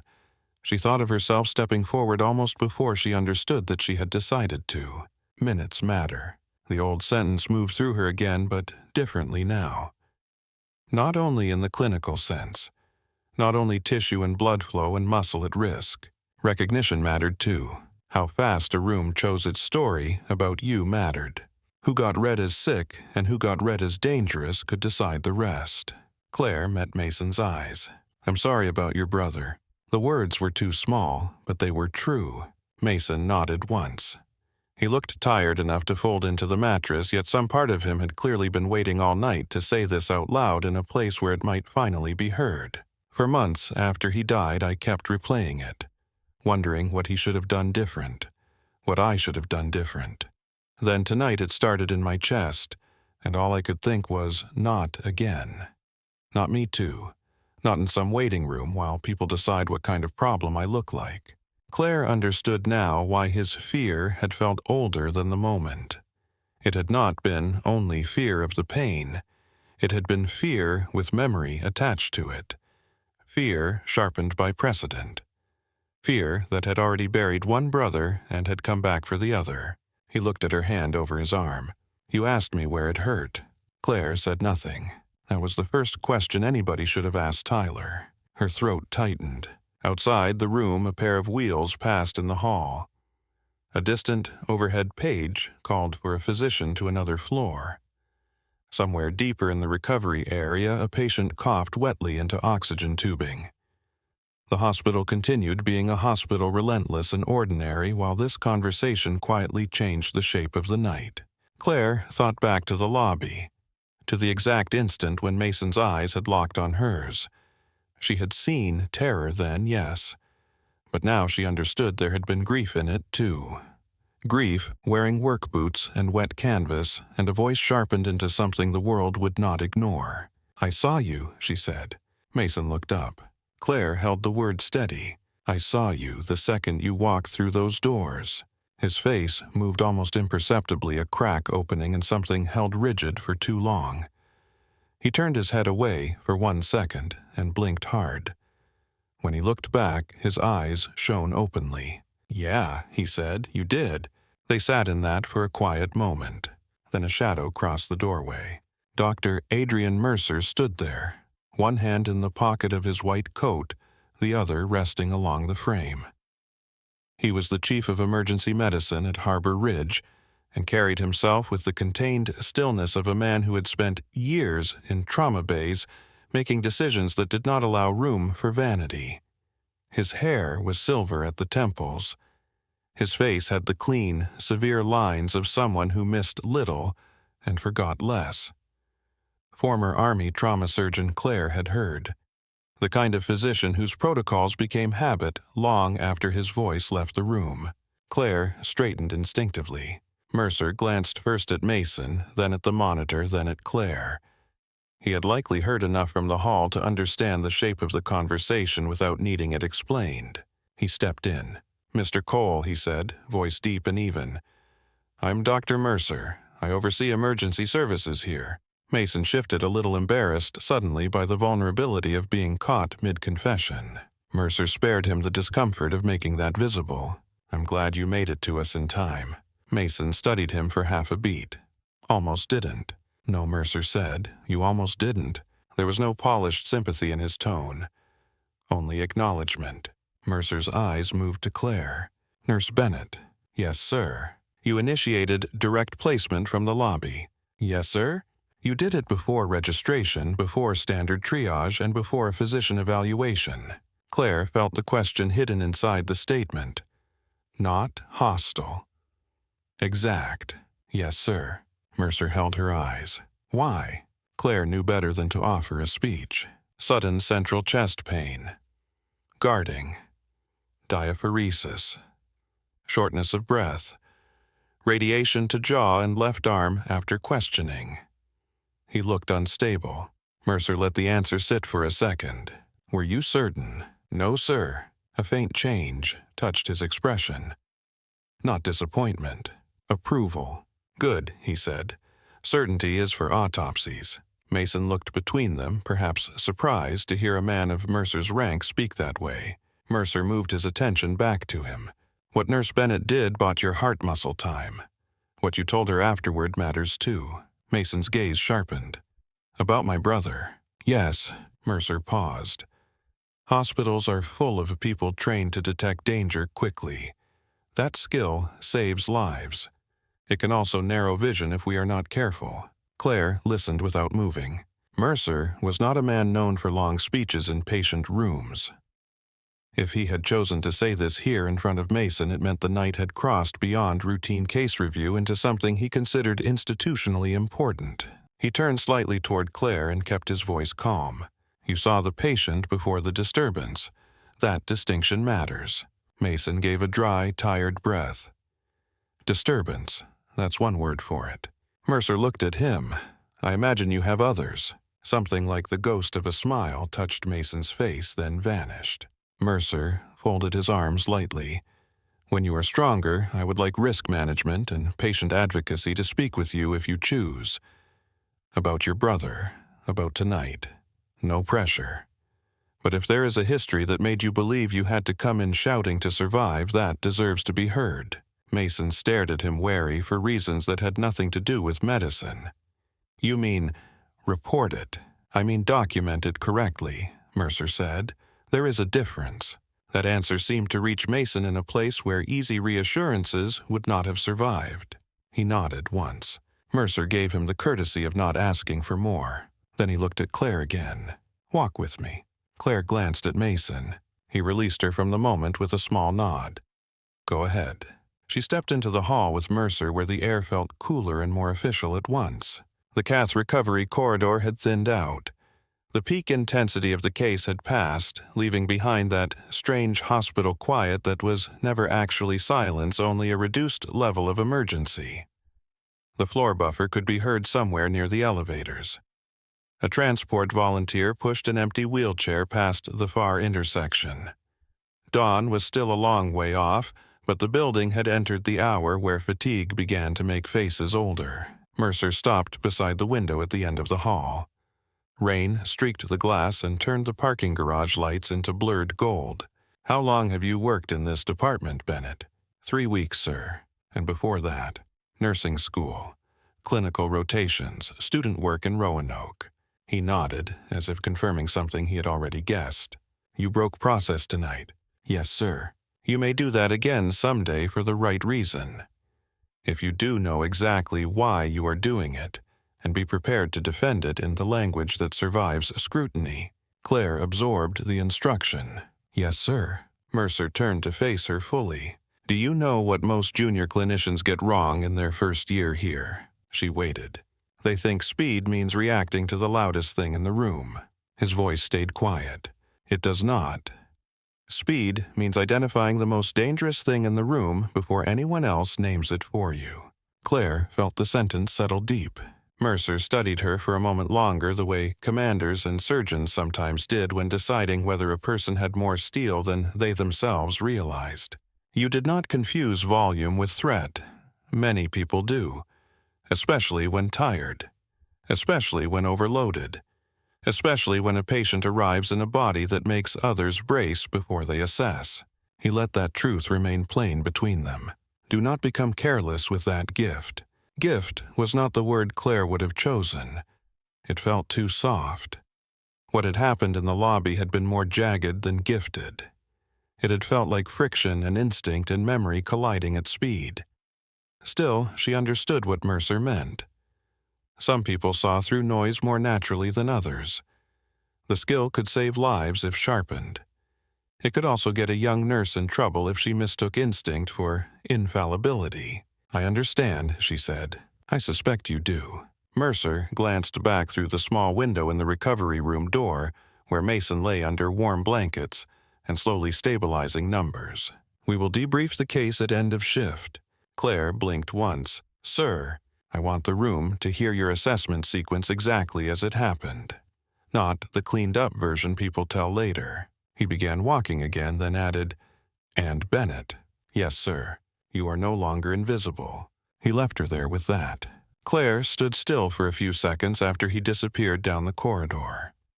She had not realized how much of her energy these past weeks had gone into being overlooked until the possibility vanished. Not ignored exactly. That had never been true in a place where mistakes could not hide, but overlooked in the deeper sense, seen as provisional, as someone still waiting to become fully real. Tonight had changed that. Not because she wanted status. She did not yet know enough to crave rank in a department like this.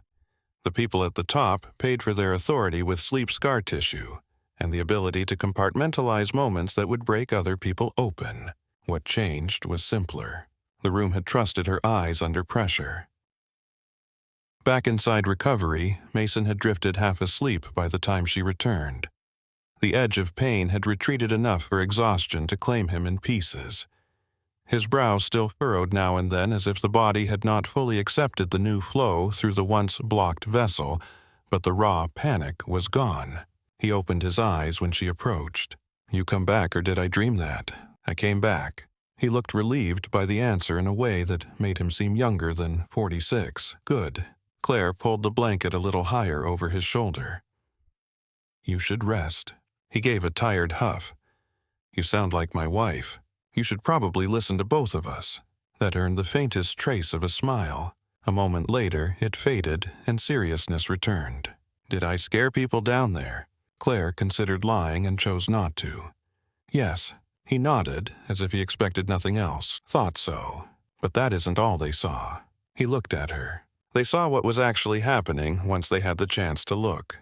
Mason let that sit. Maybe. Claire had the sense he wanted to believe that, and was not yet ready to. Trust did not rebuild itself because a single nurse had gotten one call right. Systems damaged people over time. One rescue rarely erased a lifetime of caution. Still, something had shifted. He was in a hospital bed alive after a night that could have gone another way. He had spoken his brother's story out loud to someone who heard it. The chief himself had listened. These things did not solve history, but they mattered.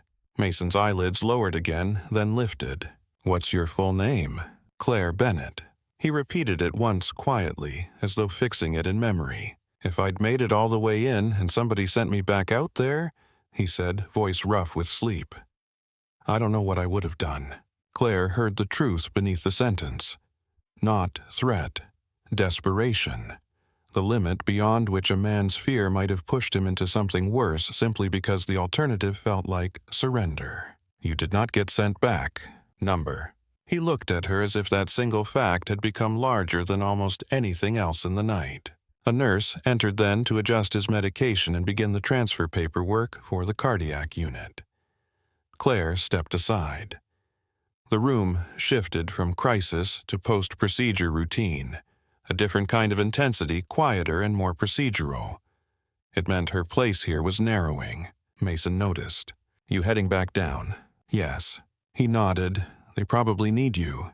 "They probably do." His gaze moved over her face one more time. "Tell that security guy I know he was doing his job." Claire thought of Earl standing by the elevator doors with one arm braced wide, and his whole stance changed. "I think he knows." Mason gave another small nod. Then, after a pause, he said, "Tell him I'm sorry anyway." Claire almost smiled. "You can tell him yourself when you're stronger." He looked skeptical that he would ever again willingly walk into a hospital lobby if he could help it. Yet the idea stayed there between them, not impossible. She left recovery and rode the elevator back down alone.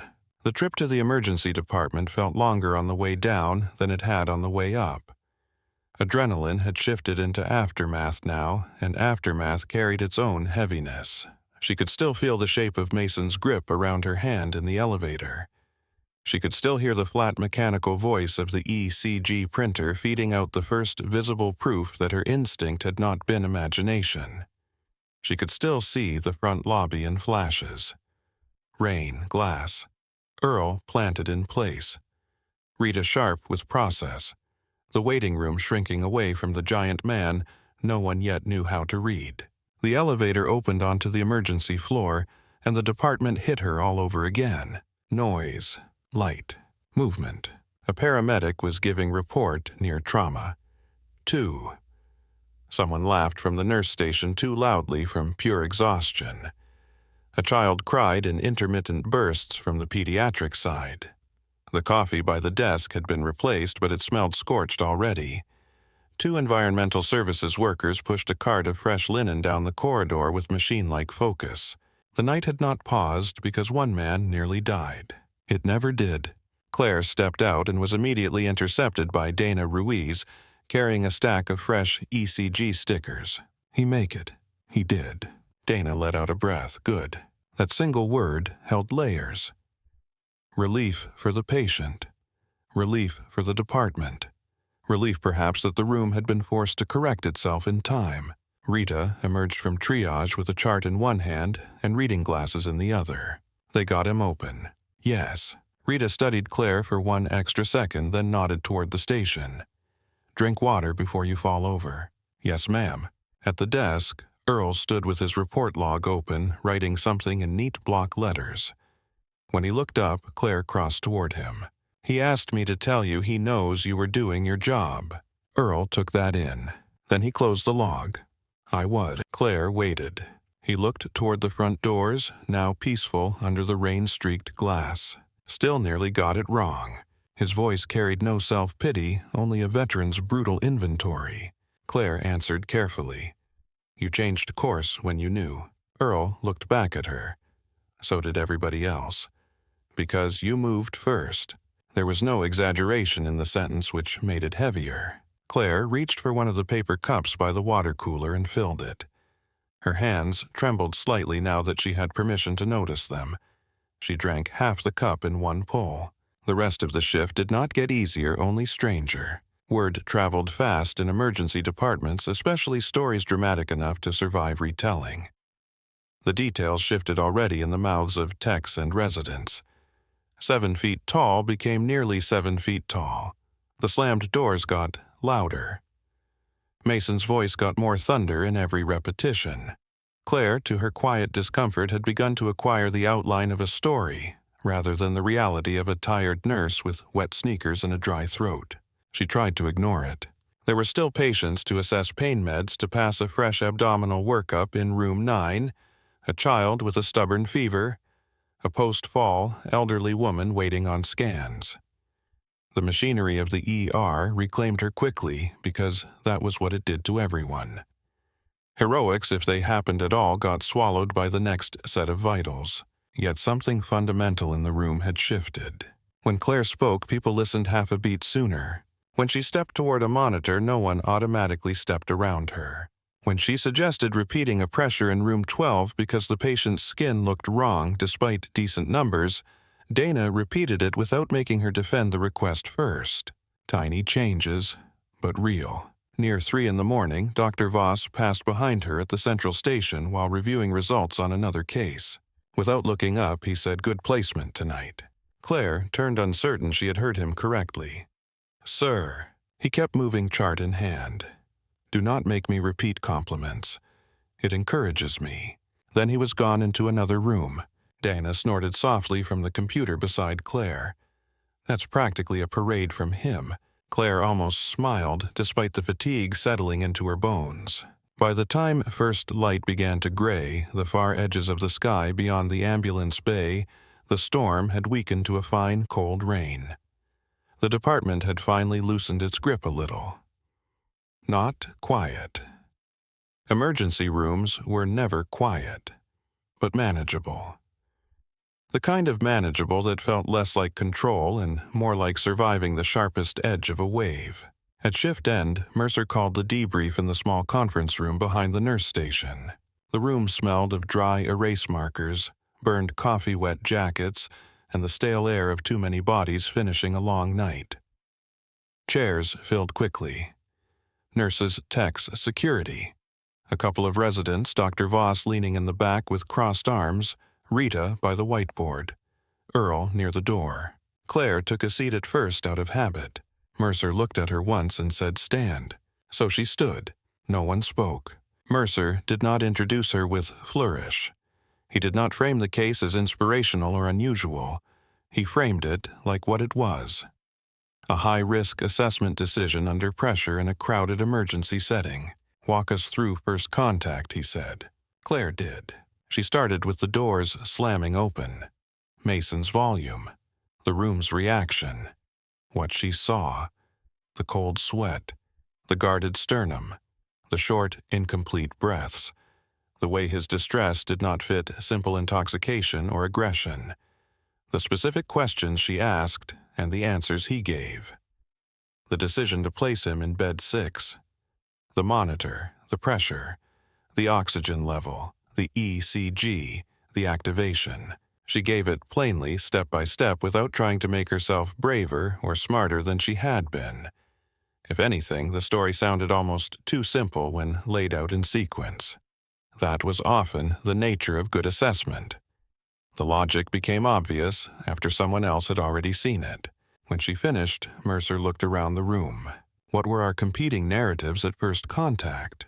Rita answered first because she was honest enough to do it. Security event. Earl followed. Potential violent escalation. One of the residents said behavioral issue. Dana said undifferentiated chest pain once the symptoms were voiced. Mercer nodded. And the correct narrative. No one answered immediately. Then Voss from the back wall said imminent cardiac emergency, presenting behind disruptive behavior. Mercer gave one small nod. This is why we debrief. Not to congratulate ourselves after the fact, but to inspect where perception narrows under load. He looked to Earl.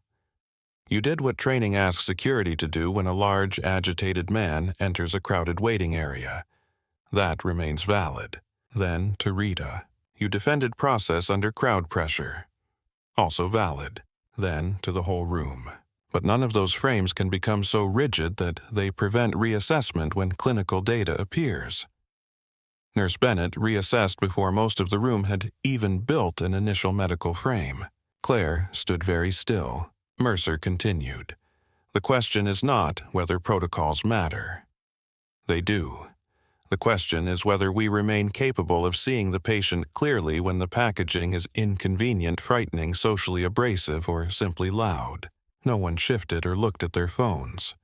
The room was too tired for posturing and too honest to evade the point. Mercer let the silence work. Then he said Mr. Cole disclosed after procedure that a family member died after being treated first as a public disturbance rather than a medical emergency. Whether or not every detail of that event falls within our institution is beside the point.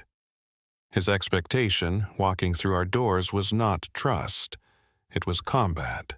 We should all take that seriously. Earl lowered his gaze for a moment. Rita folded and unfolded her glasses once. Voss did not move at all, which in him often meant close attention. Mercer finally looked back at Claire. Good work tonight. It was the simplest sentence in the room and somehow the heaviest. The debrief ended without applause. Hospital people did not applaud one another for doing the job correctly after nearly missing something deadly. They took notes, they adjusted. They carried the case forward into memory. Claire left the conference room into a pale, washed morning that made the department look flatter and more tired than it had at midnight. She hung her stethoscope in her locker, changed out of damp shoes, and sat on the bench for a moment with her bag at her feet. She was so tired, her thoughts blurred at the edges. Yet beneath the exhaustion there was a new steadiness, not triumph, not certainty, something harder and quieter. She had heard the whisper under a scream, and acted before the room could talk itself into the wrong story. Mason Cole was alive upstairs, because enough people had corrected fast once the truth was named, but it had begun with one decision in a rain-soaked lobby where every social signal had pointed in another direction. By the time Claire stepped outside, the rain had nearly stopped. Norfolk smelled of wet pavement river wind diesel and the first coffee opening from a shop across the street. Ambulances idled by the bay with their lights off, resting between calls. Traffic moved in long damp ribbons beyond the hospital entrance. Behind her, Harbor Ridge kept going. Inside, another shift was taking hold of the same rooms, the same monitors, the same doors. And somewhere above them, Mason Cole was sleeping with blood moving through an artery that had nearly closed on his life. By the time Claire stepped outside, the rain had nearly stopped. Norfolk smelled of wet pavement river wind diesel and the first coffee opening from a shop across the street. Ambulances idled by the bay with their lights off, resting between calls. Traffic moved in long damp ribbons beyond the hospital entrance.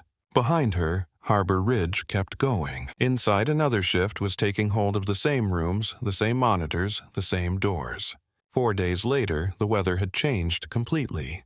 The storm front was gone.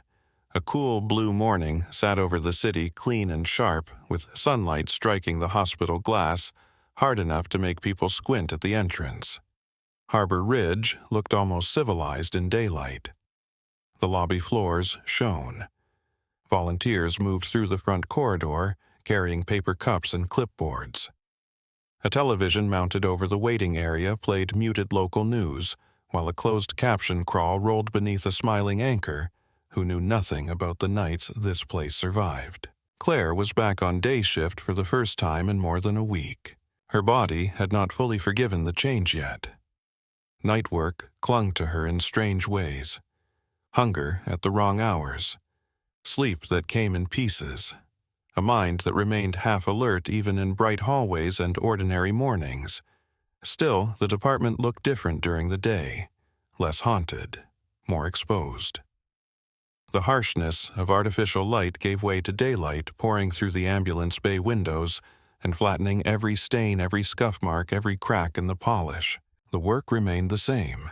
At 9:12, she had already restarted one infiltrated IV, helped settle a confused post-operative patient who kept trying to climb out of bed and walked a worried daughter through discharge instructions for her mother's new heart medications. She moved from room to room with a new steadiness she had not fully noticed in herself until Dana Ruiz said it aloud while handing off a chart. "You look like you know where your feet belong now." Claire had almost laughed. The department had not become easier. The patients were still sick. The noise still came in waves. Dr. Voss still spoke in orders compact enough to cut glass. Rita Holloway still corrected people with one raised brow and no wasted words. But the invisible membrane that had separated Claire from the room had thinned. People looked at her when she spoke. That was new. A little after 10, she was updating a chart at the central station when the front doors opened and half the desk looked up from reflex. Then the atmosphere changed so quickly it was almost visible. Not because danger had entered, because recognition had. Mason Cole walked into Harbor Ridge wearing a pressed navy flannel over a white shirt, dark jeans, and clean work boots that no longer tracked rainwater across the tile. He moved a little slower than he had probably moved before the procedure, but he moved under his own power. Upright, solid. He was not alone. A woman walked beside him with one hand looped through his arm. She was in her early 40s. Hair pulled back, face carrying the kind of composure people acquire only after several nights of fear and no useful sleep. 2 boys followed just behind them, both all elbows and shoulders, and the first clear outlines of the size they would someday grow into. One carried 2 pizza boxes with both arms wrapped around them. The other held a fruit basket almost too large for his grip. Mason stopped just inside the waiting area and scanned the station. The room went quiet by degrees. Not full silence. Monitors still beeped, phones still rang. Somebody in fast track still asked for discharge papers. But attention shifted. Nurses turned. A transporter paused with an empty wheelchair. Earl Dixon looked up from the security log and straightened a fraction. Mason's gaze landed on Claire. His whole face changed. Nurse Bennett. The words were not loud, but his voice still carried. It made people turn even if they had not been looking already. Claire rose from the station before she understood she was doing it. For a split second, the memory of that storm-soaked night flashed against the daylight scene before her. The same size, the same shoulders, the same doors. But this man was not arriving like a breach in the walls. He was arriving like proof. "You look better," Claire said when she reached him. Mason let out a low breath that shaped itself into something close to a laugh. "That's one way to say it." Up close, the changes were even clearer. The gray cast was gone from his skin. The tension had drained from his jaw. His eyes no longer moved like they were searching for the nearest exit from his own body. There were new markers, too.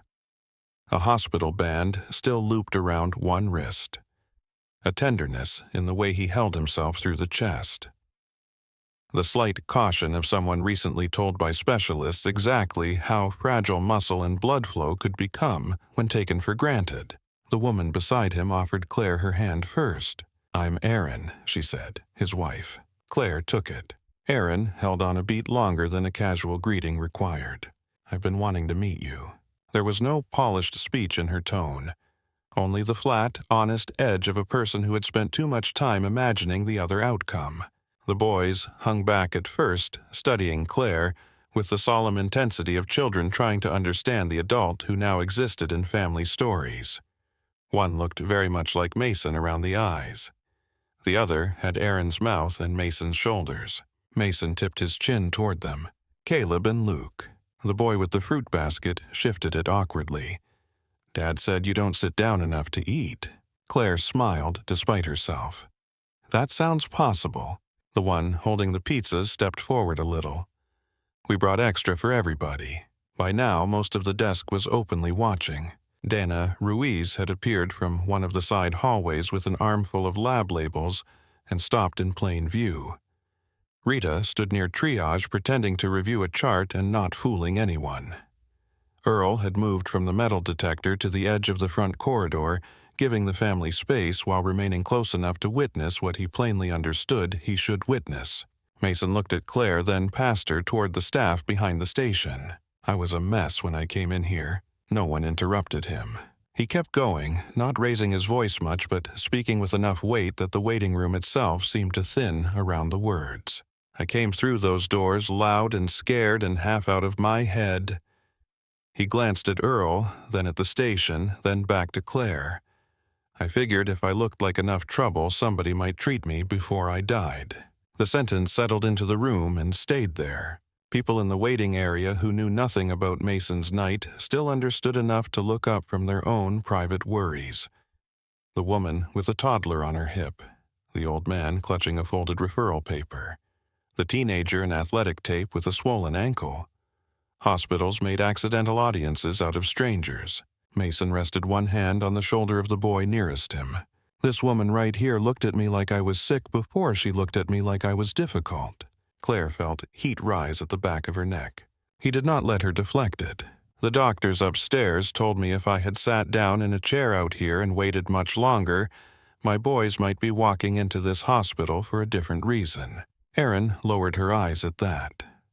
One of the boys shifted closer to her side. Mason looked at Claire again, and the public strength in him softened. "You gave my family a different ending." No one in emergency medicine trusted the word miracle. Not really. The work was too mechanical, too bloody, too bound to timing and probability and bodies that failed for reasons too specific to romanticize. But there were moments that came close to the shape people meant when they said it. This was one of them. Not because an impossible thing had happened, but because the right thing had happened in time. Claire did not know what to do with all the eyes on her, so she answered him plainly. "You got here." Mason smiled then. Not the strained, humorless almost smile from the elevator or recovery, but a real one, tired and grateful and a little disbelieving. "Yeah," he said, "I did." Earl stepped forward at last. Mason turned to him before he could speak. "I owe you an apology, too." Earl's expression tightened in that controlled way men from military backgrounds often had when emotion appeared in a place they had not invited it. "You were scared," Earl said. "I was loud." "You were dying," Earl replied. The answer hung there for a moment clean and unadorned. Mason looked at him, then nodded once. "Fair enough." Rita approached next, glasses in one hand, chart in the other, like she could not quite allow herself to come empty-handed into a moment this open. "Mr. Cole," she said. He dipped his head politely. "Ma'am." A tiny, almost invisible shift passed over Rita's face at the formality. Perhaps she heard in it the effort Mason was making to arrive differently this time. Perhaps she heard the restraint of a man who knew how easily first impressions hardened in rooms like these. "You look well," she said. "Better than I deserved to 4 nights ago." Rita glanced at Claire, then back at Mason. "We're glad you came in." This from Rita was not casual language. It was as close to confession as the charge nurse was likely to offer in public. Mason accepted it the same way he accepted most things directly and without embellishment. Me too. Dr. Voss emerged from the inner hall, then chart tucked under one arm, eyes already narrowed in concentration over something else until he registered the scene at the desk. He stopped. Mason saw him and straightened almost automatically.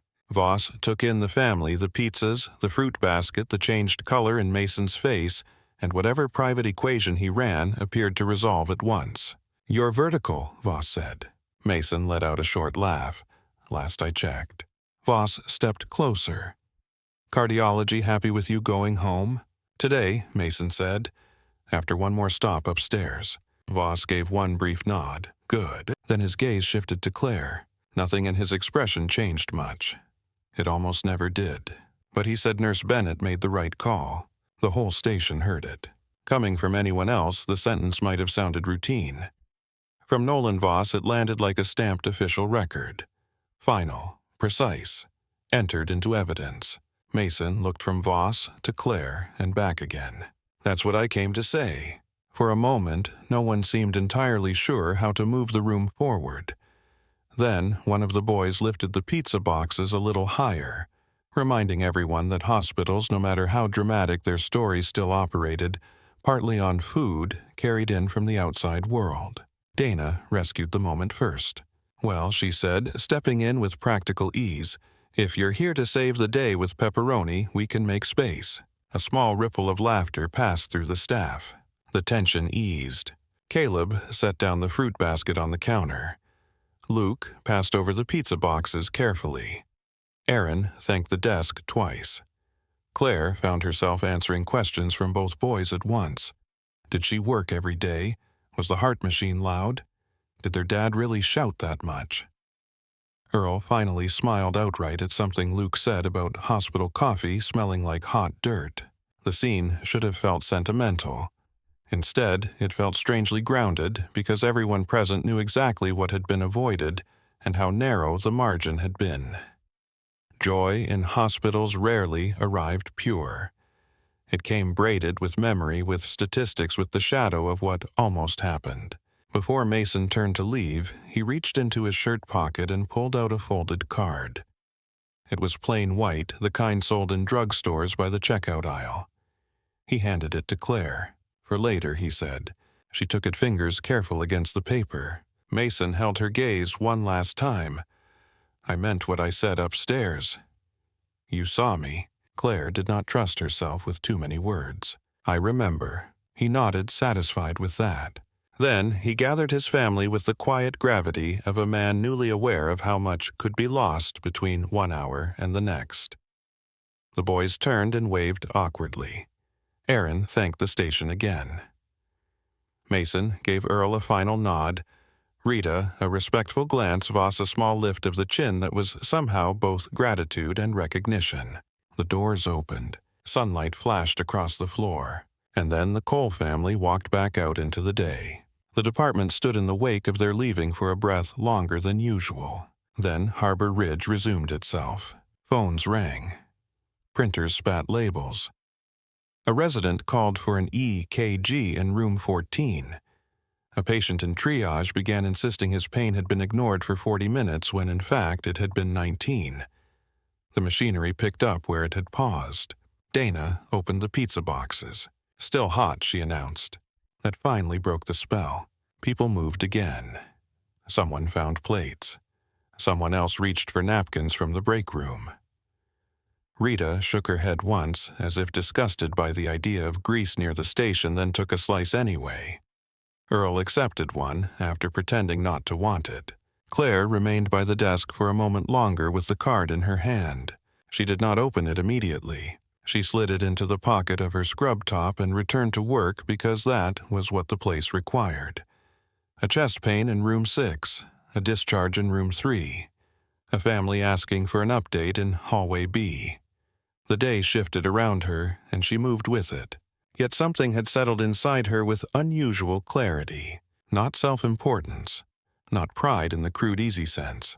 Something steadier. She had spent her first weeks at Harbor Ridge trying not to get in the way. Trying not to speak too soon, move too fast, or reveal how new she felt in every room she entered. That caution had not vanished, but it no longer ruled her. There were too many ways to be wrong in emergency medicine to become arrogant. But there were also moments when hesitation carried its own danger. Near the end of shift after the lunch rush and before the afternoon wave, Claire finally opened Mason's card in the break room, while the microwave hummed and someone in the corner argued softly with an insurance company on speakerphone. The handwriting inside was large and uneven, probably Mason's. It was only 3 lines. "Thank you for asking the right question first. My family gets more time because you did. We will not forget it." Claire read it once, then folded it carefully and slipped it back into her pocket. Outside the break room, the overhead lights buzzed. A transport chair squeaked past. Someone called her name from the desk because a patient needed a reassessment. She stood at once and went. By evening, Harbor Ridge had swallowed the day as completely as it swallowed every day. Fresh staff arrived. Others went home. The front doors opened and closed under changing light. New stories entered. Old ones receded into chart notes memory and the strange oral history every emergency department carried in its walls. But some cases stayed, not because they were the bloodiest or rarest, because they altered the angle at which people looked at the next patient. In the weeks that followed, Mason Cole's case found its way into conversation without anyone needing to raise their voice for it. New residents heard about the giant man in the lobby and the rookie nurse who saw the infarction before the room saw the man. Security referenced it quietly when training new officers on first contact language. Rita, to Claire's enduring surprise, began asking for her raid on patients with difficult presentations before finalizing bed decisions. Even Voss, on 2 separate shifts, asked her what she was seeing before he announced what he thought. The hospital did not transform into a gentler place. It remained busy, sharp-edged, overloaded, full of people on the worst day of their lives and other people trying to hold the line with too little sleep and too few minutes. But somewhere inside that hard machinery a new memory had been installed. A loud man did not always mean danger first. A frightened body did not always arrive in polite language. And a nurse who was new could still be the first one in the room to get the story right. Late one evening, as Claire passed the front lobby on her way back from imaging, she glanced at the glass doors and saw only her own reflection in them for a moment. Scrubs, badge, hair pinned up, stethoscope at her neck. No longer looking like a visitor in someone else's war. She pushed through the doors into the noise and light of the unit without slowing, and Harbor Ridge opened around her.